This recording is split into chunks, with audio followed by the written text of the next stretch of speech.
Hello दोस्तों। मैं Saurabh Kumar knowledge IAS PCS में आपका स्वागत करता हूँ।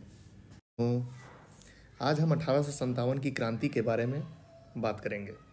1857 की क्रांति भारत के इतिहास में एक महत्वपूर्ण स्थान रखती है। 1857 की क्रांति में जो भी घटनाएं घटी वो भारत के इतिहास को और भारतीय राष्ट्रीय आंदोलन को भी हमेशा प्रेरणा स्रोत बनी रही। 1857 की क्रांति के विभिन्न आयाम हैं, जैसे कि पहला कारण, दूसरा प्रसार एवं नेतृत्वकर्ता,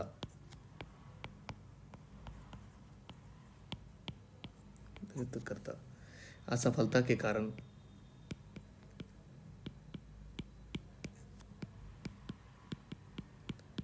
परिणाम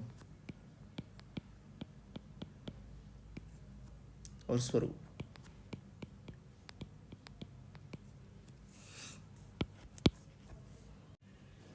1857 की क्रांति के कारण।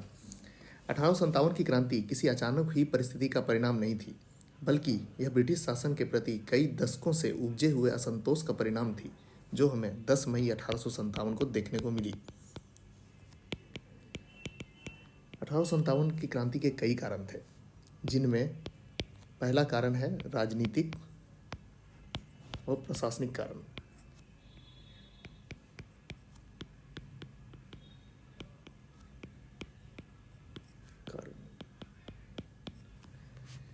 ब्रिटिश शासन की विदेशी प्रकृति ने भारतीयों को असंतुष्ट कर दिया।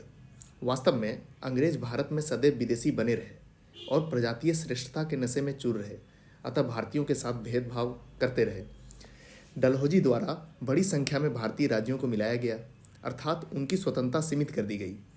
उसकी हड़प नीति से विभिन्न शासक असंतुष्ट हुए और जब अवध को कुशासन के आरोप में अंग्रेजी राज्य में मिलाया गया तो वहाँ तीव्र असंतोष पैदा हुआ। वस्तुतः अवध की स्वतंत्र स्थिति समाप्त हो गई। वहाँ पूर्णतः ब्रिटिश आर्थिक प्रशासनिक नीतियाँ लागू हुई, अतः अवध के लोगों में असंतोष बढ़ा। दरअसल कंपनी की सेवा में बड़ी संख्या में अवध के सिपाही थे। इस विलय से सिपाहियों के परिवार का कष्ट बढ़ा। सिपाही भी किसान का बेटा था, अतः कृषक पीड़ा और असंतोष की परछाई उस पर भी पड़ती थी। अतः जब सैनिकों ने विद्रोह किया तो इसे कृषक असंतोष के रूप में देखा। कारणों में सबसे प्रमुख कारण था कि ब्रिटिश शासन का भारतीय शासकों के साथ बुरा व्यवहार।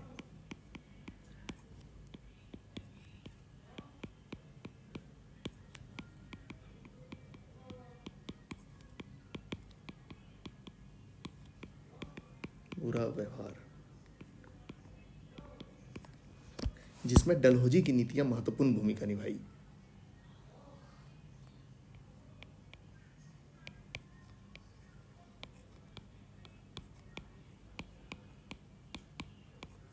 दूसरा प्रमुख कारण है आर्थिक कारण। संभवतः आर्थिक कारण 1857 की क्रांति का सबसे महत्वपूर्ण कारण माना जा सकता है, क्योंकि ब्रिटिश आर्थिक नीतियों ने भारतीय अर्थव्यवस्था के परंपरागत ढांचे का विनाश कर दिया। अतः कृषि, उद्योग एवं गांव पर इसका प्रतिकूल प्रभाव पड़ा।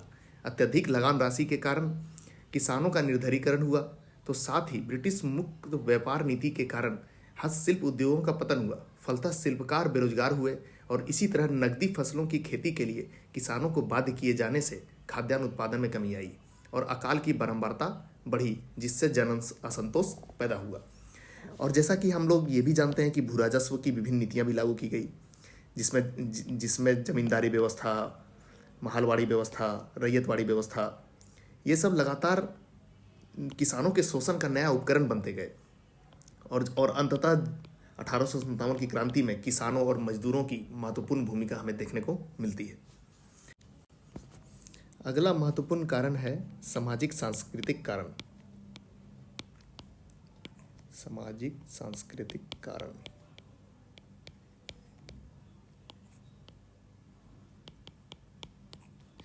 अंग्रेजों ने भारतीय समाज और संस्कृति को निम्न कोटि का बताते हुए उसके प्रति अपमानजनक व्यवहार अपनाया और ईसाईकरण पर बल दिया और विभिन्न कानूनों के निर्माण कर भारत के सामाजिक धार्मिक मामलों में हस्तक्षेप किया।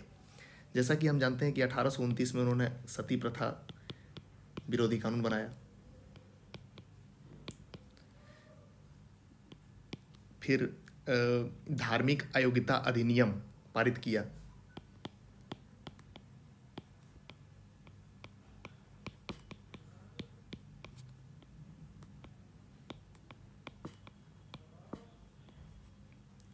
विधवा पुनर्विवाह अधिनियम बनाया 1856 में।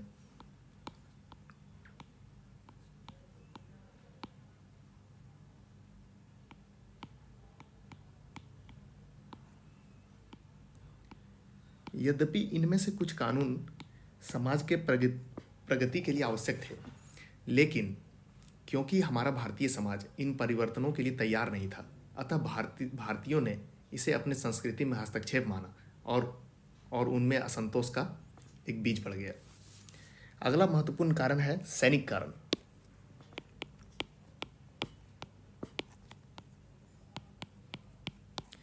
भारतीय सिपाहियों के वेतन और भत्ते और पदोन्नति में अंग्रेजों द्वारा हमेशा से भेदभाव किया जाता था।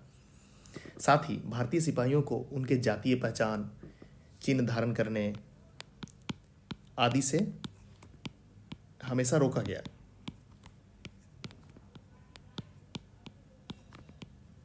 जैसा कि टीका लगाना, पगड़ी पहनना। इतना ही नहीं, एक कानून के द्वारा भारतीय सैनिकों को समुद्र पार सेवा करना भी अनिवार्य कर दिया गया।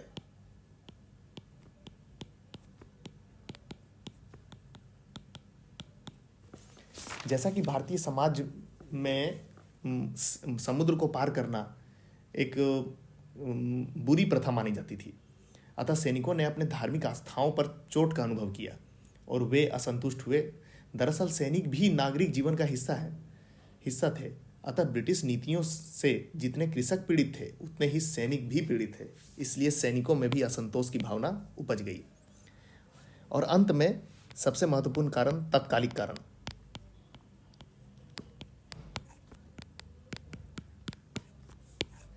तात्कालिक कारण, विद्रोह का तात्कालिक कारण ब्रिटिश सरकार द्वारा प्रयोग में लाए जाने वाले चर्बी युक्त कारतूस थे। दरअसल चर्बी युक्त कारतूस के प्रयोग से पहले ब्राउन बेस नाम का एक बंदूक चलता था। उसमें वो सब ठीक था, लेकिन ब्राउन बेस की जगह एक नए एनफील्ड राइफल का प्रयोग ब्रिटिश सरकार द्वारा किया जाने लगा, जिसमें कारतूस को मुंह से छील कर उपयोग किया जाता था। और जब इसकी जानकारी सैनिकों को मिली, क्योंकि वो जो कारतूस थे उनका जो लेप था ऊपर में गाय और सूअर की चर्बी से बनाए जाते थे, अतः गाय जो थी हिंदुओं के लिए पवित्र मानी जाती थी तथा सूअर मुसलमानों के लिए अपवित्र वस्तु थी। अतः दोनों ही स्थितियों में उनके धार्मिक भावनाओं को आहत पहुंची। वस्तुतः पहली बार दमदम सैन्य छावनी से चर्बी युक्त कारतूस के प्रयोग की सूचना मिली और भारतीय सैनिकों को मिली। उन्हें लगा कि ब्रिटिश जानबूझकर उनके धर्म को भ्रष्ट कर रहे हैं, अतः उन्होंने विद्रोह की शुरुआत कर दी और 10 मई 1857 को विद्रोह फूट पड़ा। 1857 की क्रांति के कारण के बाद अब हम उसके प्रसार एवं नेतृत्वकर्ता की बात करते हैं।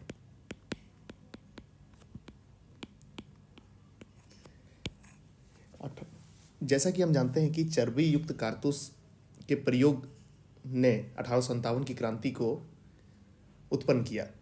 यद्यपि उसके कई कारण थे जो कई दशकों से चलते आ रहे थे, लेकिन उसको हवा देने के काम चर्बी युक्त कारतूस ने ही किया था।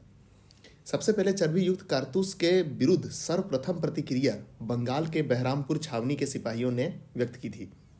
उन्होंने फरवरी 1857 में अपने ब्रिटिश अधिकारियों के आदेश मानने से इनकार कर दिया। तत्पश्चात बैरकपुर छावनी के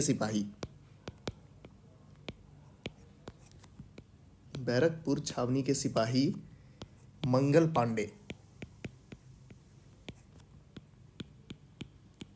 मंगल पांडे ने 29 मार्च 1857 को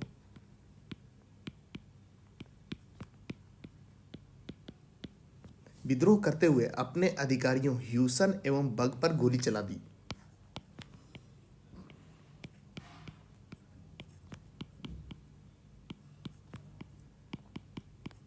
जिसमें बग मारा गया। यह विद्रोह की शुरुआत तो थी, लेकिन विधिवत शुरुआत नहीं थी। इस विद्रोह की विधिवत शुरुआत मेरठ सैन्य छावनी से मानी जाती है। यहाँ 1857 में विद्रोह शुरू हुआ और इसी क्रम में बरेली से खान बहादुर खान के नेतृत्व में सैनिक दिल्ली आए और बहादुर शाह जफर को अपना नेता घोषित कर दिया। विद्रोह का प्रसार उत्तर भारत में मुख्यतः केंद्रित था। 1857 की क्रांति का प्रमुख केंद्र उत्तर भारत बना रहा और उत्तर भारत में विभिन्न क्षेत्रों से विभिन्न लोगों ने इसे नेतृत्व प्रदान किया। जैसा कि सर्वप्रथम दिल्ली से इसका नेतृत्व बहादुर शाह जफर ने किया। बहादुर शाह द्वितीय, जिन्हें जफर के नाम से भी जाना जाता है, जफर इनकी उपाधि थी। बहादुर शाह जनरल वक्त खान के नेतृत्व में मेरठ से चलकर सेना दिल्ली के लाल किले में पहुंची और उन्होंने बहादुर शाह जफर से नेतृत्व के लिए आग्रह किया और बहादुर शाह जफर इसके लिए तैयार हो गए और 1857 की क्रांति की शुरुआत हो गई। लखनऊ से बेगम हजरत महल ने इसका नेतृत्व किया। दरअसल बेगम हजरत महल अपने पुत्र बिरजिस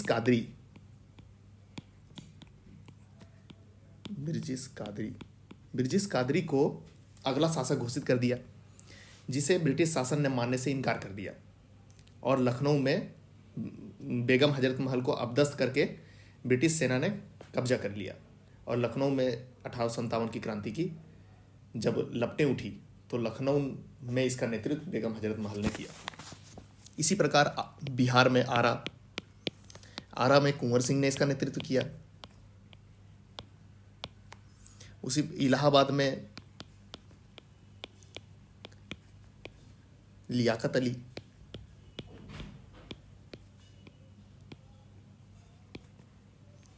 मथुरा में देवी सिंह, मेरठ में कदम सिंह,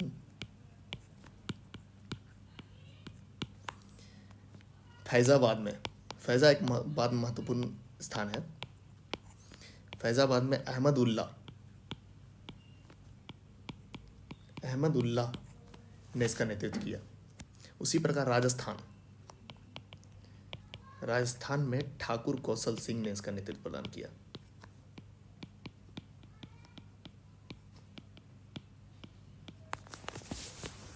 असम में मनीराम दत्त,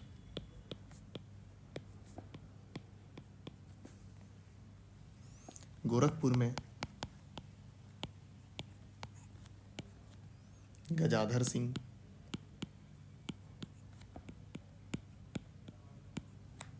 झांसी में जो सबसे महत्वपूर्ण माना जाता है और इनकी कविता तो हम लोग बचपन से ही पढ़ते आ रहे हैं, रानी लक्ष्मीबाई।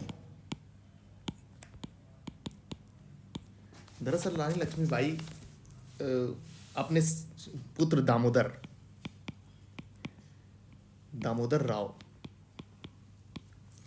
राव को उत्तराधिकारी के रूप में ब्रिटिश सरकार को मान्यता देने के लिए आग्रह किया, लेकिन ब्रिटिश सरकार ने हड़प नीति के तहत झांसी को 1853 में अपने अंदर में ले लिया, जिससे रानी में असंतोष की भावना पैदा हुई और रानी लक्ष्मीबाई ने अंग्रेजों को प्रबल चुनौती पेश की। यही कारण है कि ह्यूरोज नामक अंग्रेज अधिकारी ने कहा था कि 1857 की क्रांति में विद्रोह करने वाले नेतृत्वकर्ताओं में एकमात्र मर्द रानी लक्ष्मीबाई थी। 1857 की क्रांति के प्रसार एवं नेतृत्वकर्ता के बाद हम इसके असफलता के कारणों की बात करेंगे। यद्यपि 1857 की क्रांति ने ब्रिटिश साम्राज्य की नींव को हिलाकर रख दिया एवं ब्रिटिश साम्राज्य को इस विद्रोह को दबाने में बड़ी मात्रा में क्षति हुई। यही कारण है कि 1857 की क्रांति के बाद ब्रिटिश नीतियों में व्यापक परिवर्तन हुआ।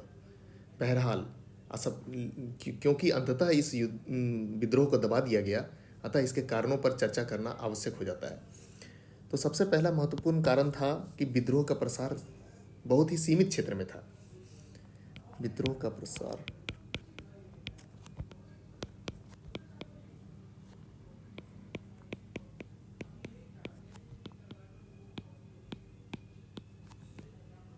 सीमित था। यही कारण है कि ब्रिटिश साम्राज्य को इस विद्रोह को दबाने में आसानी हुई। दूसरा कारण है कि विद्रोह में सभी भारतीय शामिल नहीं थे।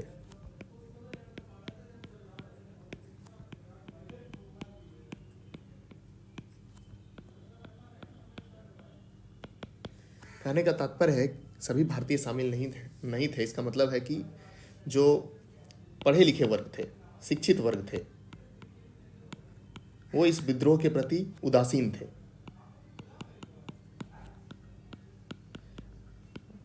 और अधिकांश जमींदार और भारतीय शासक ने इस विद्रोह में अंग्रेजों का साथ दिया, विद्रोह को दबाने में सफलता प्राप्त हो सके। तीसरा, विद्रोह का कोई केंद्रीय संगठन नहीं था।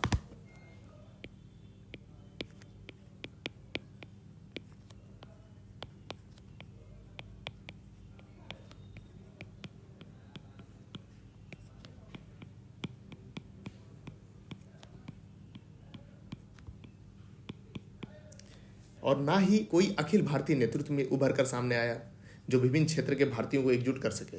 तो एकजुटता का अभाव भी इसकी असफलता के बड़े कारणों में गिना जा सकता है। एक और कारण है कि अंग्रेजों की जो सेना थी, सैनिक कमांडर थे, वो आधुनिक शस्त्र से लैस थे और संचार सुविधाओं के साथ भी उन्हें व्यापक रूप से लाभ प्राप्त हुआ।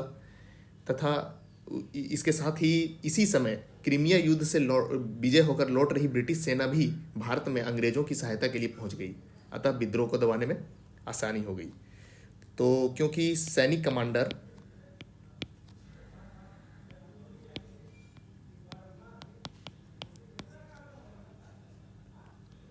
आधुनिक अस्त्र शस्त्रों से लैस थे,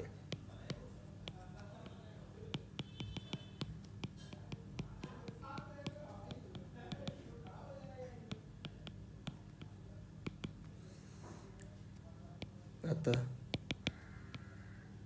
भारतीय विद्रोहियों से लड़ना आसान हो गया।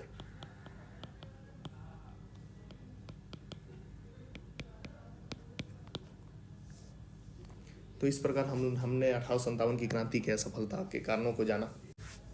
इस 1857 की क्रांति के परिणाम और इसके स्वरूप की चर्चा हम अगले वीडियो में करेंगे।